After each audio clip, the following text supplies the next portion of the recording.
Antes de pasar a la conferencia del profesor Juan Cadillo, yo quería mencionar, hablar un poquito más de él. Seguramente muchos acá ya lo conocen, pero quiero mencionar claramente que él también es licenciado en Educación de la Universidad Nacional Mayor de San Marcos de la Decana de América. Es uno de los 50 mejores profesores del mundo en el Global Teacher Prize del 2017. También es doctor en educación y ha sido reconocido con las palmas magisteriales en el grado de maestro, ganador del Premio Nacional de Cultura. Y también se ha desempeñado como ministro de Educación en el 2021. Profesor Juan Cadillo, lo dejo para que nos instruya, nos inspire con esta conferencia y elevar y potenciar el rol del docente en un proceso de transformación digital. Bienvenido. Gracias, Mariano. Voy a compartir.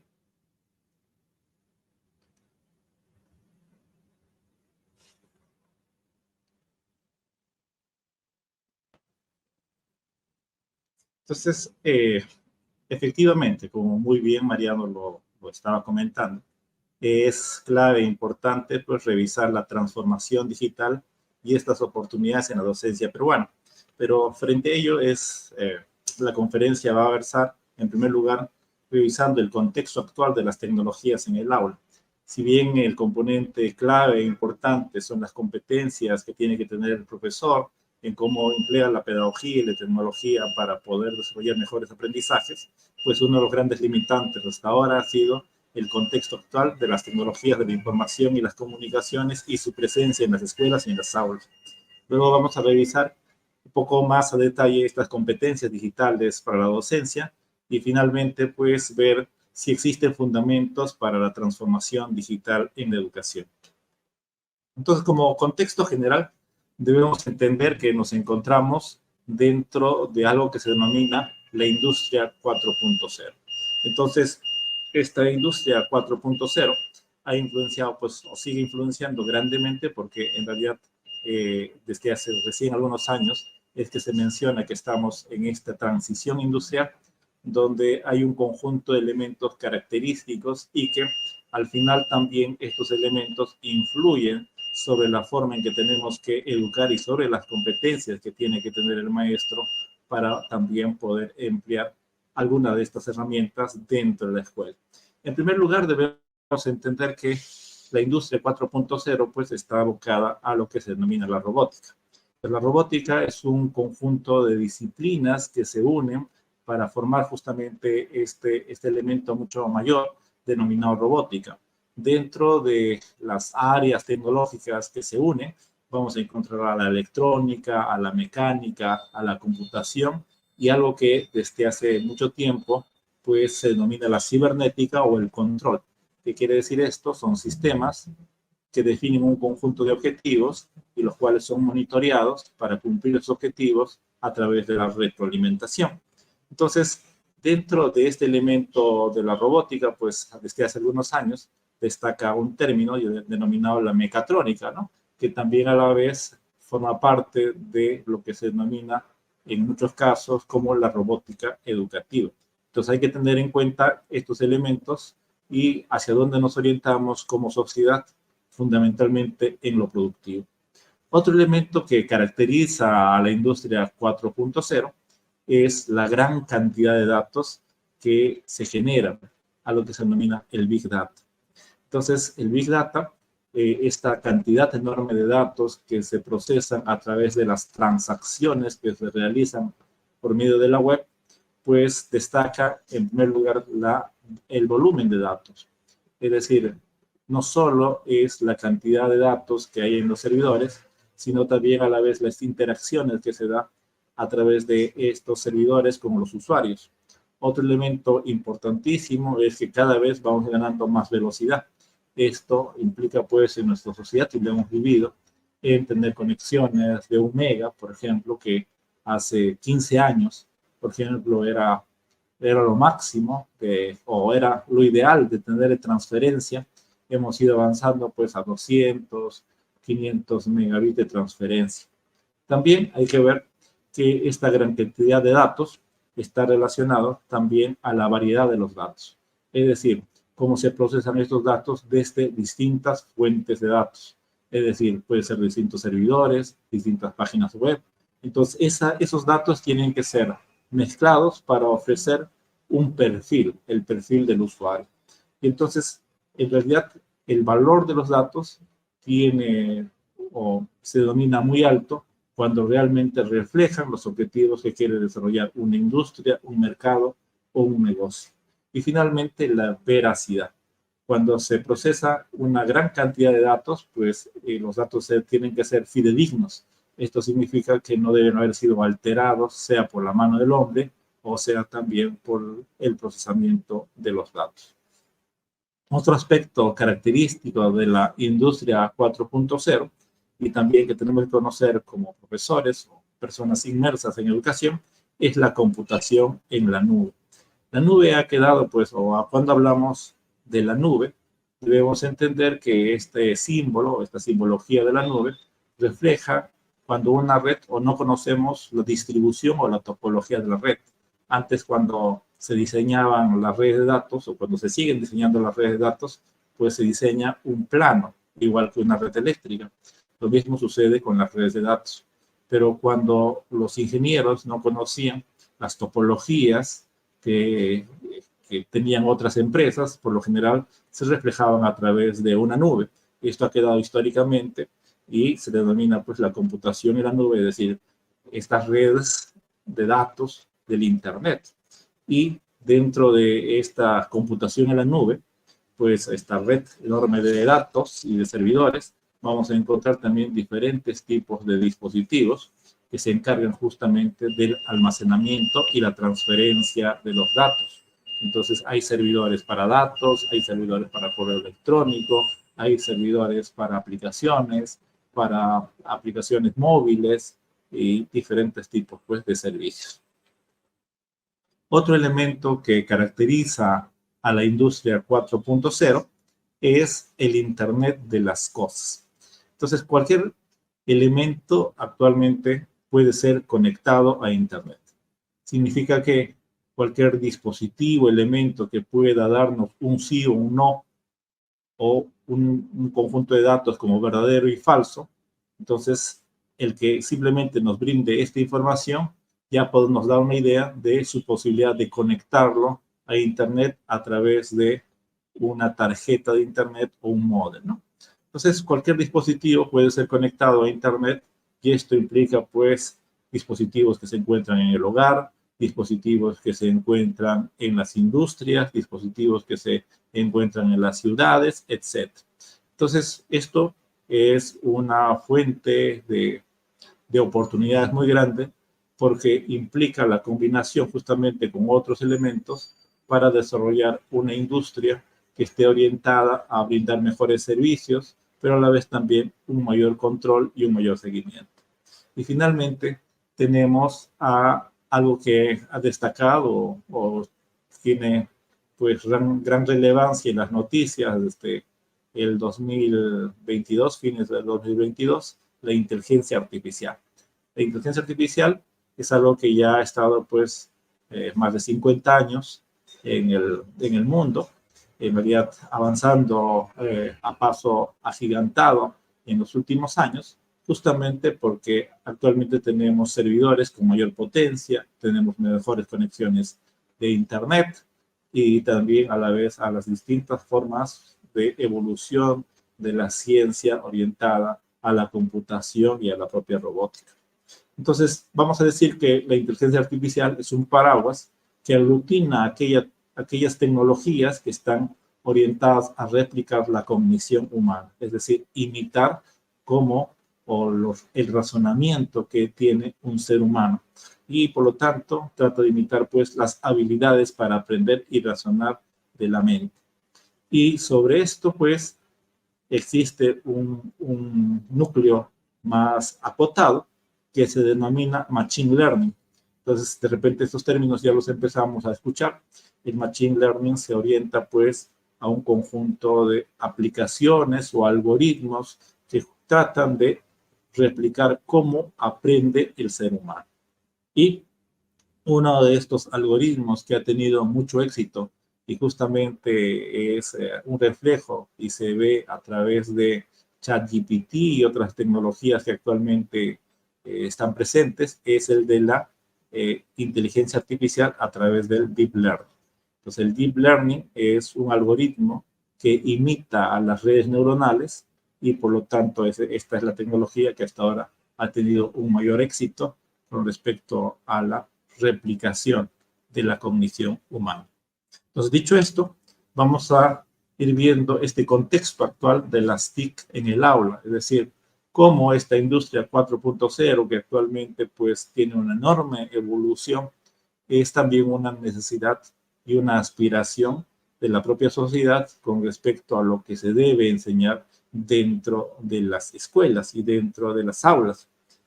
Y para ir entendiendo este mundo tecnológico en el cual está imbuido la propia industria 4.0, pues debemos ir entendiendo diferentes tipos de factores, diferentes componentes.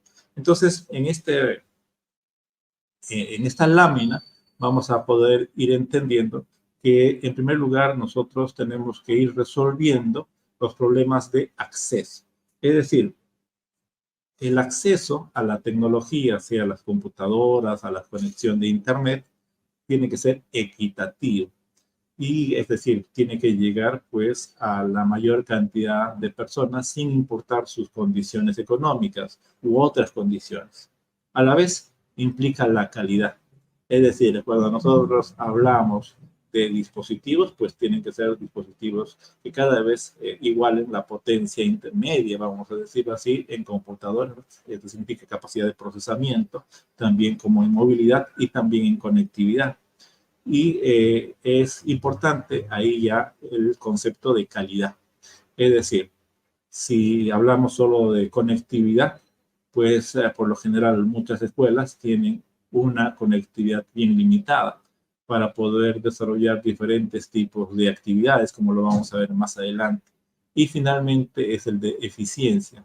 Entonces, al vivir en un país con varias limitaciones, y normal, en cualquier industria siempre va a haber limitaciones, cómo tú puedes utilizar los recursos que se te está ofreciendo con una eficiencia adecuada. Esto, por ejemplo, implicaría que si yo distribuyo tabletas, entonces tengo que hacerlo en un número adecuado, con una calidad o capacidad de procesamiento, número de aplicaciones adecuadas, pero también usado eficientemente. ¿Qué significa esto? Que si yo entrego algún tipo de dispositivo, pero este dispositivo no lo pueden usar la población al que va dirigido o lo utilizan sin esa eficiencia, es decir, yo espero que el estudiante y profesor utilice por lo menos 4 o 5 horas a la semana, por ejemplo, y luego le entrego el dispositivo o compro dispositivos para toda la escuela, pero si solo se utiliza un tiempo reducido y tengo en cuenta que los dispositivos van a quedar obsoletos de acá a 4 años, entonces si yo veo, es muy reducido el número de horas frente a la inversión que he hecho para darle estos dispositivos a los estudiantes. Entonces podría ser mucho más eficiente comprar un menor número, por ejemplo, de dispositivos. A la vez, una vez que vemos el acceso, la forma en que se tienen que tener los dispositivos, la conectividad y las propias aplicaciones, viene el uso justamente que tienen que hacer dentro de la propia escuela. Entonces, esto es muy importante. Si el profesor no tiene desarrollado algunas competencias para usar la tecnología, es obvio que no podrá guiar a los estudiantes en el desarrollo o uso de los dispositivos y por lo tanto pues no habrá un aliento dentro de las actividades pedagógicas para su uso. Entonces es importante el desarrollo justamente de determinadas capacidades, habilidades que tienen que tener tanto el profesor como el estudiante para manejar determinados recursos tecnológicos. A la vez, no solo es el acceso, no solo es el uso, es el saber cómo encender una computadora, cómo instalar una aplicación, cómo ingresar a una aplicación, sino también se refiere ya al contenido. Es decir, para trabajar pedagógicamente necesitamos adaptar el contenido a las necesidades curriculares, a adaptar los programas informáticos para que den adecuada seguridad, y finalmente que puedan realmente ser usados adecuadamente dentro de la planificación que hacen los profesores a diario. Y por lo tanto se requiere pues adaptar determinados contenidos, sean videos, sean textos, sean imágenes, libros virtuales, etc. Entonces, en realidad el contenido también es un aspecto muy importante sobre los cuales hay que trabajar, de tal manera que se pueda reducir esta brecha de contenido, teniendo en cuenta, por ejemplo, en nuestro país, que no solo hablamos español, sino también hablamos diferentes lenguas que son propias de nuestro país y dentro de que destacan, por ejemplo, el quechua, el aymara, por ejemplo, como lenguas, y en muchos casos el contenido para las lenguas que se hablan en nuestro país no está presente. Entonces también esto hace referencia a ese elemento del contenido. A la vez, es importante que cuando vamos avanzando en el acceso, en el uso, en la producción de contenidos, se dé el sentido de apropiación. Es decir, no solo es el sentido de utilizar el recurso como un elemento para adquirir información, es decir, vamos a tener dispositivos, computadoras para que el estudiante en muchos casos solo haga lectura de algunas presentaciones o vea algunos videos, sino que nos vamos a ir dando cuenta que la tecnología pues tiene otros usos. Entonces, ¿cómo hacemos que dentro de la escuela se desarrollen esos otros usos de la tecnología? Y eso implica fundamentalmente el sentido de apropiación, es decir, desarrollar un conjunto de habilidades técnicas, habilidades cognitivas y también que se alineen pues el aprendizaje curricular, es decir, que dé la posibilidad de utilizar los dispositivos más allá de simplemente el mero hecho informativo. Y finalmente, otro componente muy importante está relacionado a la gestión. Cómo nosotros, introduciendo diferentes tipos de dispositivos electrónicos, podemos hacer que la gestión educativa mejore.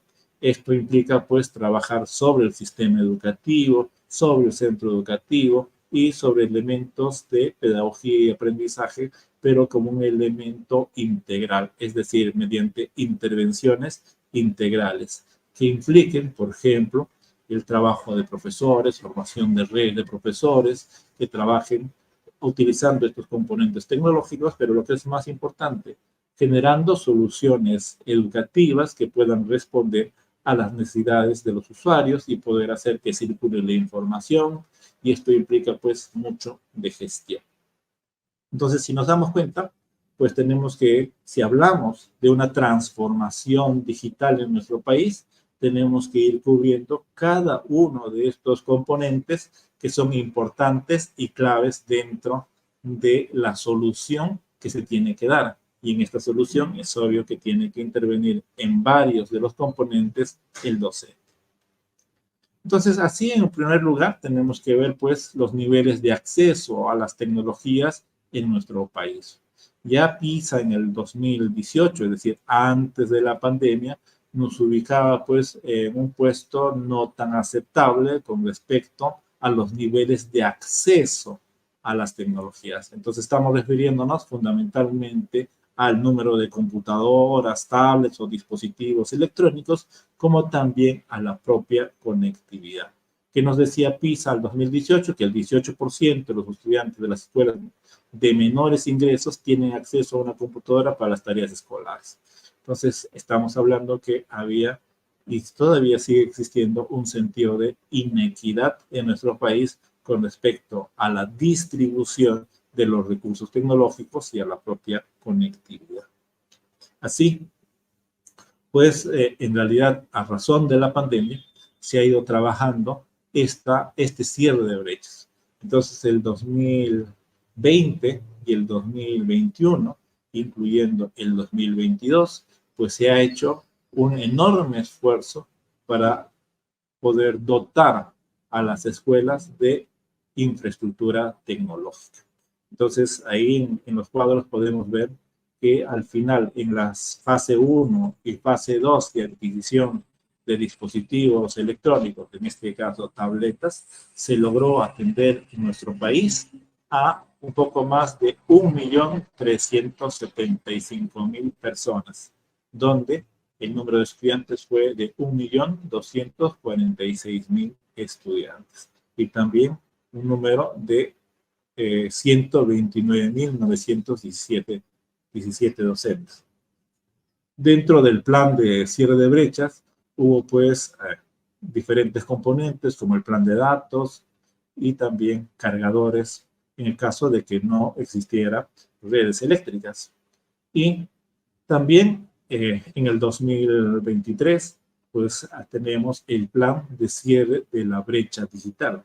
Este plan de cierre de la brecha digital implica pues diferentes fases para ir reduciendo esta brecha digital. Entonces, en realidad, el número de estudiantes, si ven ahí la magnitud que se tiene que cubrir en varios años, es todavía muy grande si quisiéramos que cada uno de nuestros estudiantes pudiera tener un dispositivo electrónico. Y por lo tanto, se tiene que hacer pues un enorme esfuerzo para cumplir, ¿no? Y si bien es cierto, tenemos ya los planes de cierre, pues a la vez se tiene que coordinar con el Ministerio de Economía para que se dote adecuadamente de los presupuestos para cubrir la compra de estos dispositivos. Ahora, a la vez tenemos que ir dándonos cuenta que, si bien es cierto, se cubre con dispositivos electrónicos, todavía no hemos logrado crear un sistema que pueda monitorizar el buen uso de los recursos tecnológicos, ¿sí? Entonces, esto es muy, muy importante. Otros países como un líder que se reconoce a través del plan Ceibal, Uruguay, por ejemplo, lo ha logrado hacer, pero ya desde más de una década. Asimismo, si nosotros, bueno, ahí se movió la lámina, en realidad tenemos que ver también los porcentajes de electricidad que existen dentro de las instituciones educativas, y es por eso pues que hemos visto en la lámina anterior que se requería la compra de estos paneles y cargadores solares, ¿no? Entonces, si nos damos cuenta, en realidad pues la brecha de conectividad que hay dentro de las instituciones educativas al 2022 ha mejorado ligeramente, pero todavía tenemos una enorme brecha fundamentalmente en la zona rural. Asimismo, tenemos que ir viendo justamente esta tasa de acceso según las diferentes encuestas que se da en los hogares. Entonces, una vez que nosotros ya superamos el acceso, tenemos que ir viendo el uso de estos recursos. Es decir, si la gente realmente hace uso, cuánto tiempo hace uso y en base a ello, pues proyectar qué es lo que necesitamos mejorar. Así nos damos cuenta que a razón de la diferencia que hay entre lo que había antes de la pandemia y durante la pandemia, donde, por ejemplo, ya el 2021 superamos la pandemia, pues lo que vemos es que ha existido pues un número cada vez mayor de acceso de los hogares, ¿no? Los hogares tuvieron que hacer inversión muy fuerte para poder tener una conectividad, sea para sus trabajos como también para el estudio de los estudiantes. Ahora, si nosotros vemos la población de 6 años a más de edad que hace uso de Internet, según el nivel educativo, nos vamos a ir dando cuenta que a nivel nacional vamos mejorando con respecto a los usos, ¿no? Del 2018, donde teníamos un 52% de uso a un 71%. Entonces, estos niveles en realidad van mejorando fuertemente a nivel nacional y nos damos cuenta que destaca en este uso la educación secundaria, la educación superior, pedagógica y artística y la educación universitaria. Vamos a saltarnos esto. Entonces, como les decía, una vez que nosotros accedemos a los recursos tecnológicos, ya empieza a surgir nuevas barreras. Es decir, no solo se trata de dar los dispositivos electrónicos y la conectividad, también necesitamos, pues, desarrollar competencias del profesorado. Entonces, por lo general, siempre hay determinados estudios que tratan de diferenciarnos a las personas por la edad, que es un elemento, por ejemplo, que explica de repente determinadas barreras y hace pues un gran reto, ¿no? Que muchos profesores aún todavía no desarrollen adecuadamente las habilidades digitales y haya una enorme resistencia al cambio para poder adoptar las tecnologías dentro del aula. Entonces, si nos damos cuenta, la pandemia trajo una mejora sustancial con respecto a los porcentajes de uso de la tecnología y también al desarrollo de las habilidades tecnológicas de los profesores. Esto se notó en el 2020, 2021 y 2022.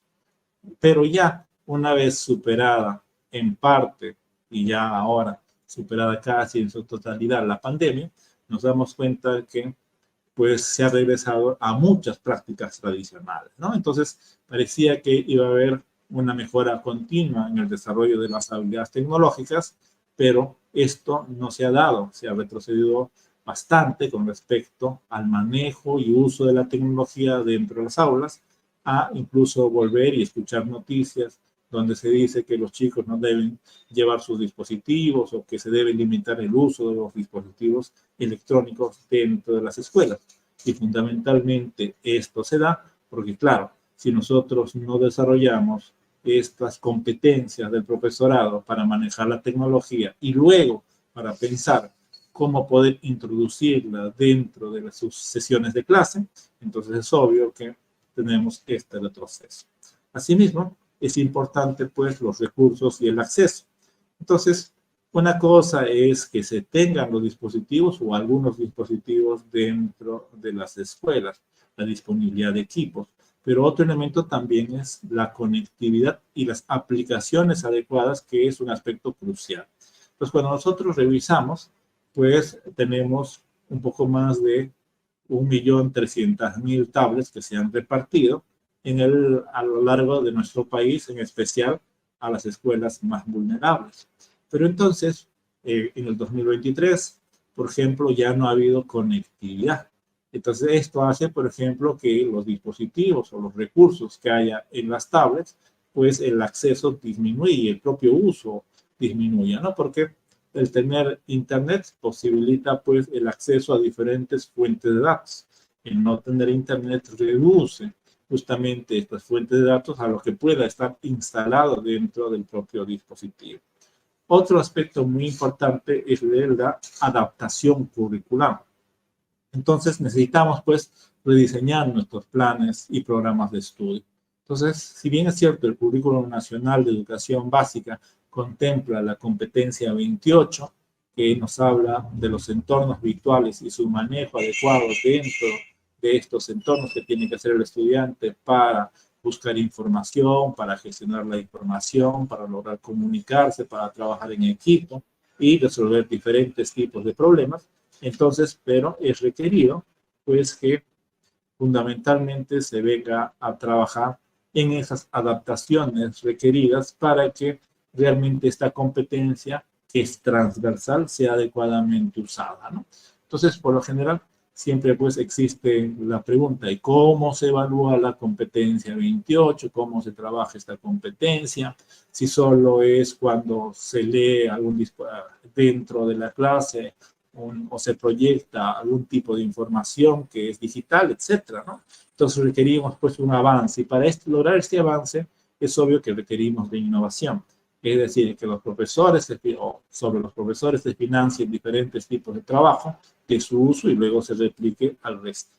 También es muy importante frente a ello, frente al trabajo de los docentes, la visión institucional y el liderazgo. Entonces, a veces los directores no tienen una visión del uso y de las posibles cosas que se pueden usar a través de la tecnología. Y por lo tanto, cuando hay algún tipo de reclamo o problema por la falta de equipamiento, por la falta de conectividad, entonces por lo general tienden a cerrar, ¿no? Decir, bueno, o a reducir las horas de uso y no se estimula en realidad pues la posible innovación a través de la parte pedagógica y el uso de la tecnología. También es muy importante y clave el acceso al contenido de calidad. Entonces, integrar a las TIC pues implica seleccionar y utilizar contenido pues que se adapte a las necesidades de los estudiantes. Si bien es cierto, uno habla de determinado contenido que tiene que utilizar el estudiante y ve que efectivamente puede utilizar diferentes videos, por ejemplo, en el caso de la red social de YouTube, pero no siempre todos los videos son adaptados a determinadas edades ni a determinadas necesidades. Por lo tanto, se requiere pues producir contenidos adaptados a diferentes edades y necesidades. Otro aspecto importantísimo es el de la equidad. Entonces, es importante pues que el acceso a los recursos tecnológicos esté presente en todas las escuelas. Entonces, nosotros necesitamos pues romper esas brechas de acceso y uso que son claves e importantes. Ahora, nosotros tenemos que avanzar justamente en esta fase de uso y apropiación de los elementos tecnológicos dentro de las escuelas. Y para ello, en muchos casos, si queremos hacerlo creando nuestro propio modelo, en realidad vamos a demorar mucho. Es muy importante revisar los modelos y las experiencias de otros países.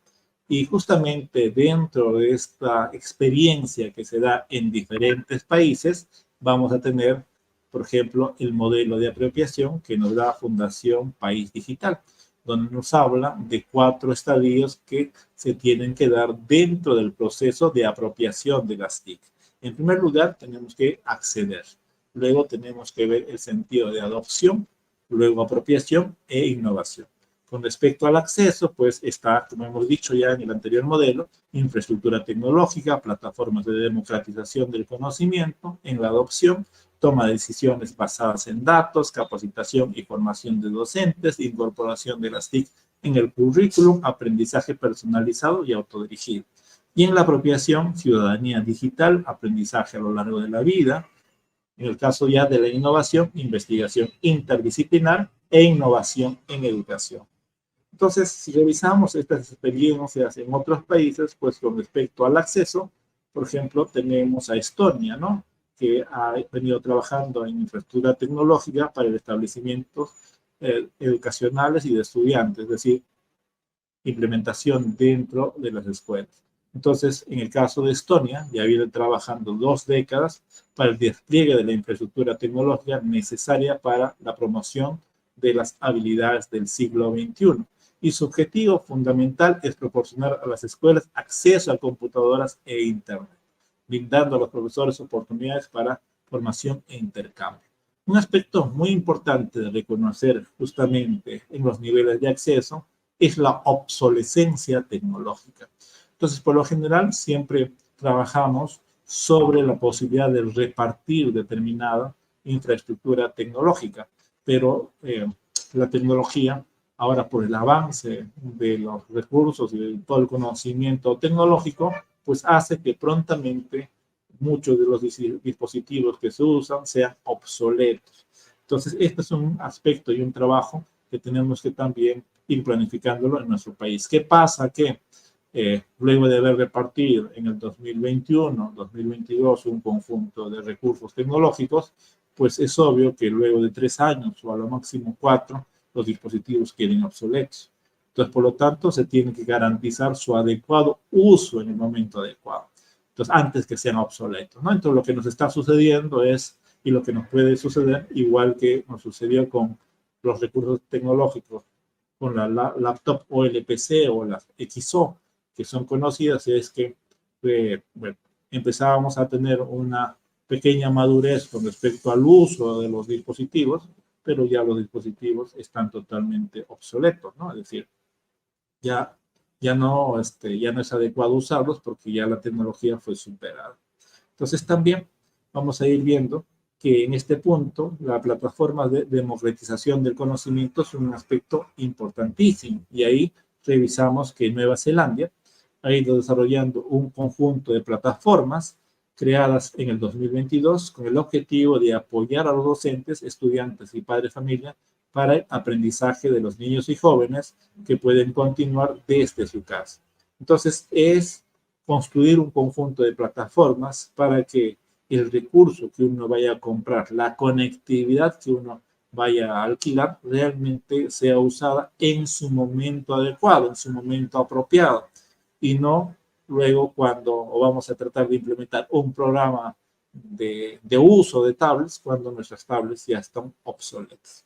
También ya en el sentido de la adopción, que implica tener sistemas para la toma de decisiones basadas en datos, tenemos a Finlandia, que durante la actualización curricular en el 2014, la Junta Nacional de Educación de Finlandia habilitó un portal web para que diversas organizaciones pudieran dejar sus sugerencias respecto a los cambios curriculares. Entonces, en el caso de nuestro país, se hablan de diferentes tipos de cambios curriculares. Pero en muchos casos de estos cambios curriculares se dice que son creados o son actualizados en gabinete. ¿Qué quiere decir? Por un grupo de especialistas, pero que no ven la propia realidad o las necesidades de los usuarios. También se habla de la capacitación y formación docente en el uso de las TIC.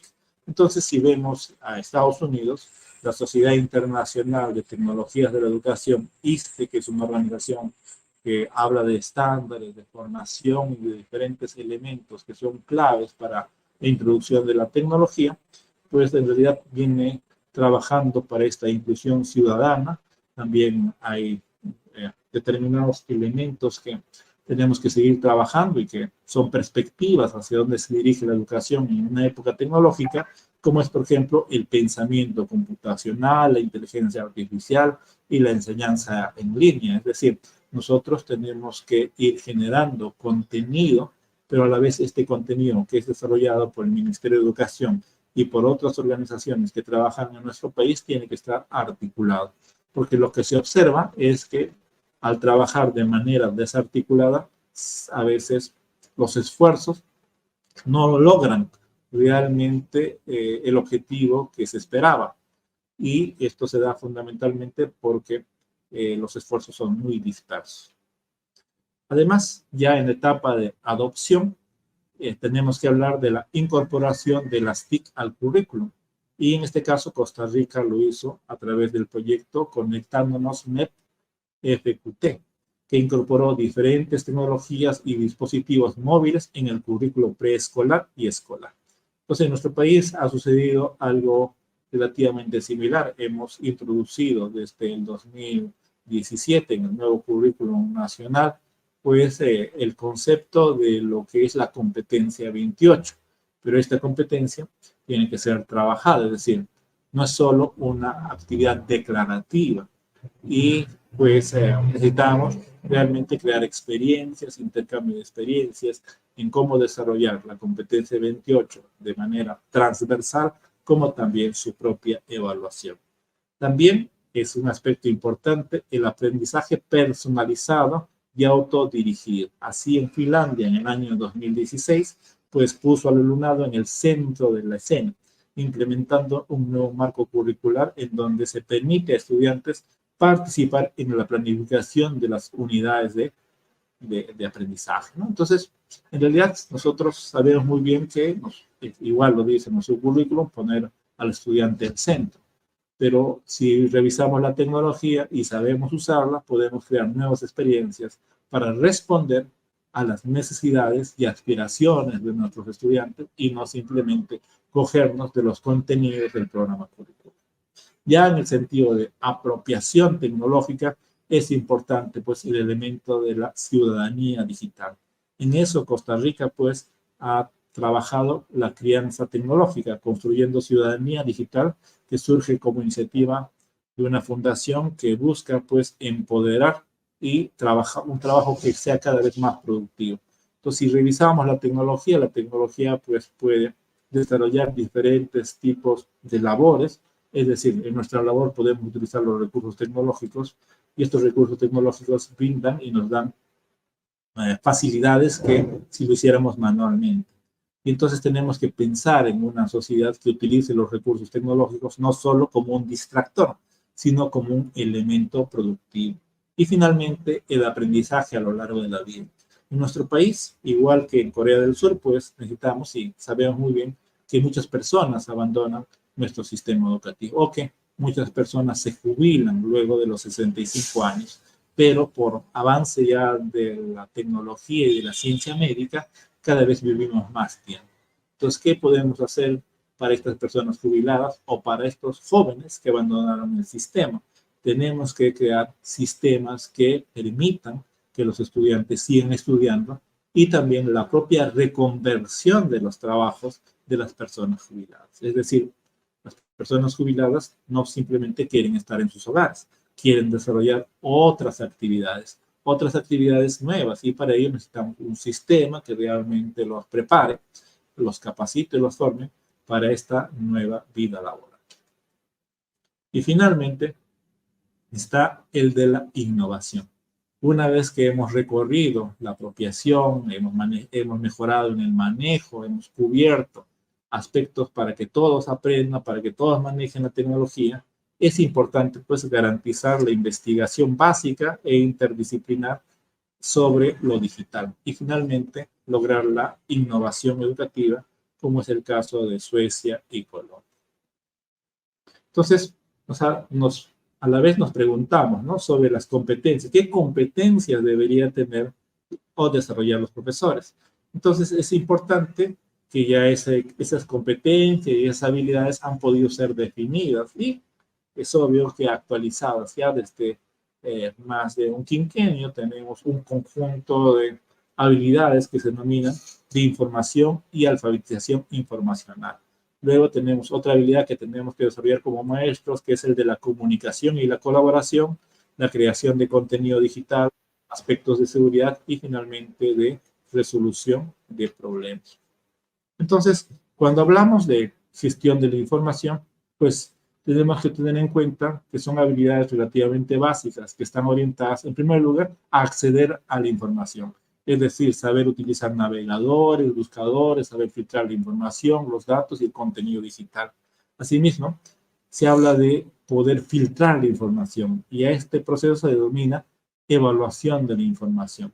Entonces, no todas las fuentes nos dan datos fidedignos, datos creíbles. Entonces, es muy importante ser crítico con las fuentes de información en el sentido de qué nivel de información y cuánta necesidad de información tú requieres. Si tú requieres información fidedigna, entonces un aspecto muy importante es el de saber identificar tus fuentes.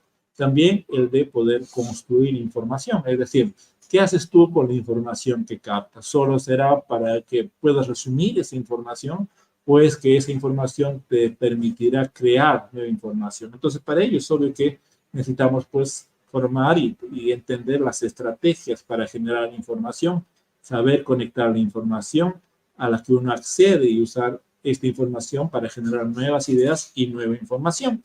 Entonces, estrategias como la observación, crear nuestras fichas de observación, las encuestas, crear nuestras encuestas o cómo se crean nuestras encuestas. Entonces, si nos damos cuenta, las entrevistas, el análisis son formas de construir nueva información. Asimismo, debemos estar preocupados pues, por el almacenamiento y la recuperación. En muchos casos, nosotros sabemos que guardamos nuestra información en nuestras carpetas o la guardamos de la misma manera, pues, o bien nuestras carpetas en la nube, pero ¿qué tan óptimo es esa creación para nosotros poder recuperar esa información y para compartir la información? Entonces necesitamos nuevas formas y adecuados procedimientos para organizar la información. Asimismo, es importante la gestión de la comunicación y la colaboración. Entonces, con respecto a esto, es importante la interacción, es decir, uso de dispositivos y aplicaciones. Entonces, en este plano, por ejemplo, ya muchos de los profesores pues, manejan los dispositivos electrónicos, instalan y desinstalan programas, pero a la vez es importante ascender un peldaño más, el de compartir, sean dispositivos y la forma en que, o mejor dicho, es la disposición en que nosotros tenemos para, por ejemplo, un recurso que es interesante poder compartirlo en nuestro grupo. Por lo general lo podemos hacer a través de WhatsApp, a través de un blog o algún tipo de red social. También no solo es cuestión de replicar o retuitear o compartir una información, sino también es aprender a participar. Entonces, la participación en las actividades en línea con preguntas, con respuestas, con manejo de personas. Entonces es un aspecto también muy importante que tenemos que desarrollar como profesores. Otro elemento importante que abre las tecnologías como competencia para el profesor es el de la colaboración. Entonces, tenemos que entender las dinámicas de colaboración, sea un trabajo donde todos hacemos lo mismo o donde nos repartimos responsabilidades, y estas responsabilidades al ser repartidas, por ejemplo, tenemos que esperar los tiempos, es decir, que un grupo termine para yo recién empezar a trabajar, por ejemplo. A la vez, cuando se da la colaboración, se da la comunicación, igual que en la vida diaria, hay un conjunto de códigos de conducta, de normas de conducta, en la forma en que nos relacionamos con el resto a través de estas redes sociales y a través de la propia comunicación. Y hablamos, por ejemplo, de las N etiquetas, ¿no? Entonces, estas N etiquetas nos dicen cuándo compartimos información, qué lenguaje debemos manejarnos, si debemos mantener un debate sano, un diálogo respetuoso, por ejemplo, ¿no? Y finalmente, todos lo que publicamos en Internet deja una huella. Entonces, por esta huella las personas nos conocen. Entonces, hay que tratar de proteger nuestra identidad digital. Luego viene, pues, lo que es propio ya de los propios dispositivos y la evolución de las herramientas tecnológicas que nos da pie a la creación de los contenidos. Entonces, hay que desarrollar habilidades para utilizar estas herramientas digitales y para crear nuestros propios productos multimedia. Entonces, acá hablamos de etapas, por ejemplo, etapa de generación de una idea, una etapa donde se da la preproducción, es decir, la planificación de esta idea y cómo se va a desarrollar, la producción, que es la materialización de las actividades o de las ideas. Finalmente, una vez que obtienes un producto, hay que editarlo, hay que mejorarlo y finalmente hay que distribuir. Y a la vez también tenemos que ir entendiendo este sentido de remezcla, ¿no? Entonces, a veces al haber cada vez más elementos tecnológicos, hay posibilidad de remezclarlos. Entonces, las habilidades de poder remezclar también es un aspecto importantísimo. Otro aspecto importantísimo en la creación de contenidos es el de la programación. Entonces, también hay que entender los principios de la programación y tener la capacidad de programar estos dispositivos digitales. Y finalmente está relacionado a que tendríamos que comprender los derechos de autor. Otra habilidad que tenemos que ir desarrollando es el de la seguridad digital. Entonces, con respecto a la seguridad digital, nosotros como profesores tenemos que ir entendiendo aspectos como la protección de los dispositivos, ¿no? Entonces, cómo proteger nuestros dispositivos, cómo proteger el contenido digital de los riesgos y amenazas del propio entorno digital. Por ejemplo, a través del uso de los antivirus, saber cambiar o entender qué es una IP, entender cómo nosotros podemos crear nuestra propia intranet y poder dejar o usar un firewall, que es un dispositivo que está dentro del router, que tiene un conjunto de políticas de seguridad para que desde fuera de la red, solo bajo determinados privilegios, puedan entrar a nuestra red. También con respecto a la protección de los datos personales, ¿no? A través de las contraseñas, conociendo esto de la seguridad digital, por ejemplo, para no caer en el phishing, ¿no? Cuando nos envían un correo donde nos anuncian o nos dan una oferta, pero esta oferta en realidad no le pertenece a los que supuestamente nos han enviado el mensaje, sino lo que esperan ellos es capturar nuestros datos y nuestras contraseñas. También aspectos como saber proteger nuestra salud. Entonces, el aspecto de protección de la salud, cuántas horas debemos estar frente al ordenador, qué tipo de ejercicios deben tener nuestros ojos, cuál debe ser nuestra mejor postura frente al ordenador, todos esos aspectos son importantísimos. Y finalmente también entender que el uso de los dispositivos electrónicos deja una huella en el medio ambiente, no solo en el aspecto del uso de la electricidad, sino también en cómo se fabrican nuestros dispositivos, ¿no? Nosotros conocemos que el agua es un recurso fundamental, entonces tenemos que conocer que cada vez que realmente compramos o adquirimos un dispositivo electrónico, se ha utilizado una enorme cantidad del recurso hídrico para producir este dispositivo. Entonces, está eso, también está la emisión del CO2, ¿no? Para darnos electricidad se queman, pues, los combustibles fósiles. y se genera pues anhídrido de carbono. Otro aspecto que es importantísimo en desarrollar es la propia resolución de problemas. Tenemos que resolver problemas técnicos, es decir, identificar cómo podemos recurrir o cómo podemos documentarnos para operar bien nuestra computadora, nuestra impresora, nuestra cámara, etcétera, ¿no? Identificar también las necesidades y respuestas tecnológicas, es decir, cómo nosotros ajustamos lo que requerimos de las herramientas digitales. Hay diferentes tipos de herramientas digitales que cumplen una u otra función, como nosotros podemos complementar estas herramientas. Asimismo, el uso creativo de las tecnologías digitales. Por ejemplo, el ya tener una cámara da posibilidad, por ejemplo, a tomar fotografías y utilizar técnicas como stop motion para producir, por ejemplo, una película. O también la capacidad de identificar las brechas en las competencias digitales, ¿no? Entonces, no solo de nosotros, sino de nuestros colegas, para poder producir programas de formación en competencias digitales en nuestra institución educativa, como también saber adaptar los recursos tecnológicos y el propio manejo de la tecnología. Entonces, por lo general, el currículum nos pide que los estudiantes vayan aprendiendo, por ejemplo, diferentes usos de los recursos digitales en la propia unidad de aprendizaje. Pero a veces no se dan cuenta o no nos hablan de que, por ejemplo, para usar un determinado recurso tecnológico, pues primero hay un proceso de inducción. Es decir, tienes que enseñar al estudiante cómo se ingresa a esa aplicación, si de repente va a tener que personalizar la aplicación. Y eso requiere un tiempo que también debe ser considerado, por ejemplo, en las sesiones de clase. Finalmente, los fundamentos de la transformación de la educación, en estos 5 últimos minutos que me quedan, pues es importante ir entendiendo que el perfil docente ha ido cambiando. Hablábamos en un primer momento de saber sobre nuestra materia, pero eso no era muy suficiente y por lo tanto teníamos que tener un componente pedagógico y con ambos componentes podíamos enseñar mejor. Ahora aparece el recurso tecnológico y por lo tanto tenemos que desarrollar habilidades tecnológicas, pero a la vez tenemos que ir entendiendo que en un inicio simplemente cuando usamos recursos, sustituimos algunos recursos, sustituimos, por ejemplo, la pizarra por una pantalla, por un proyector, pero nos damos cuenta que estos recursos tienen mayor potencia, entonces ampliamos, utilizamos el resaltador, por ejemplo, a la hora que proyectamos, ya es una ampliación, no es simplemente replicar y poner las láminas. Entonces nos vamos dando cuenta que los recursos tecnológicos tienen nuevas posibilidades y vamos introduciendo y vamos variando nuestra propia experiencia pedagógica. Y finalmente hay la capacidad de redefinir.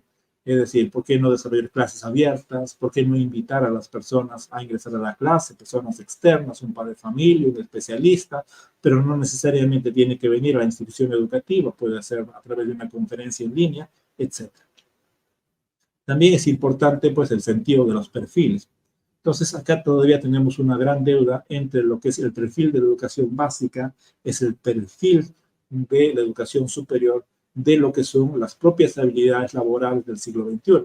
Entonces una cosa nos habla del perfil de la educación básica, otra muy distinta el perfil de la educación superior y otra totalmente distinta las habilidades que requieren el mundo de la empresa, ¿no? Y finalmente ya esta transformación metodológica que nos habla pues de aprendizaje inmersivo, realidad extendida, aprendizaje adaptativo, aprendizaje personalizado y un enfoque colaborativo. Bueno, muchas gracias.